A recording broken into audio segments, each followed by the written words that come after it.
윤상현 의원입니다.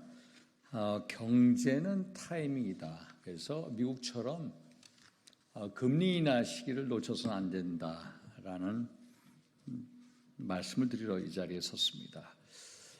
경기 하락을 방지하기 위해서 당국의 선제적인 금리 인하가 제때 이루어져야 한다. 이런 말씀을 드리러 이 자리에 섰습니다. 어제 국내 증시가 8% 떨어졌고 일본이 한 10% 떨어졌고 또 미국의 3대 지수가 3% 추락하는 블랙 먼데이를 맞았습니다.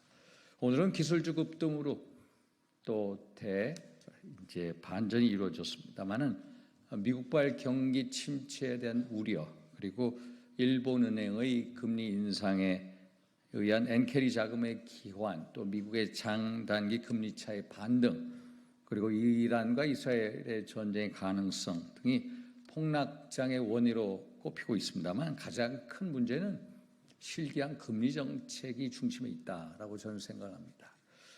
미국 연방준비제도가 7월 금리 인하의 시기를 놓친 것 그리고 일본은행이 금리 인상을 하지 않아야 할 시기에 금리 인상을 한 것이 실기한 정책이라는 분석입니다. 구조적인 문제가 아니라 정책적인 판단이 잘못됐다.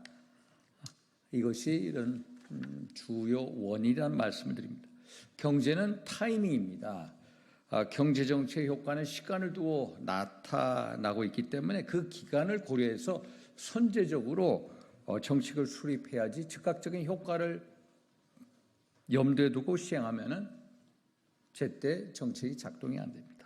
미국 연준이 뒤늦게 9월 금리 인상 가능성을 시사하면서 한국은행도 금리를 10월 달에 인하하겠다라는 전망이 나오고 있습니다만은 이미 미국에서는 제로미 파월이 7월 달에 금리 인하를 했어야 한다라는 질타가 너무 강합니다. 그래서 미국이 9월 달 금리 인하를 하게 된다면은 0.5%에 달하는 빅스텝의 금리 인하의 가능성이 아주 커지고 있습니다. 그래서 이미 늦어버린 미국의 금리 인하, 소위 말해서 0.5% 금리 인하를 하는 빅스텝을 따라서 우리 한국은행이 10월 달에 금리 인하를 할 필요가 없다는 겁니다. 그렇게 기다릴 필요가 없다. 우리가 먼저 선제적으로 우리 통화 정책의 방향을 바꾸는 결단을 내려야 한다는 사실을 강조하고 싶습니다.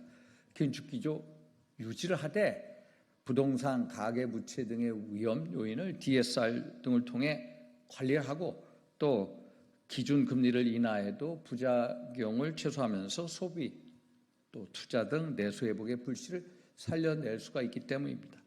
8월 22일 열리기로 예정된 우리 금융통화위원회 회의에서 우리가 선제적으로 0.2% 금리 인하를 하고 9월 달에 미국이 0.5% 금리 인하를 하는 빅스텝에 나서면 다시 10월 초에 예정된 금융통화위원회에서 0.2% 금리를 인하하자라고 제안을 드리는 바입니다.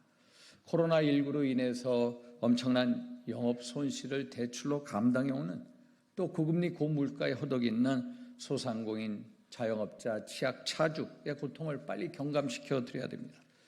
경제는 타이밍입니다. 이창용 금융통화위원회 의장님을 비롯한 금융통화위원회 의원님들의 결단을 다시 한번 촉구합니다. 감사합니다.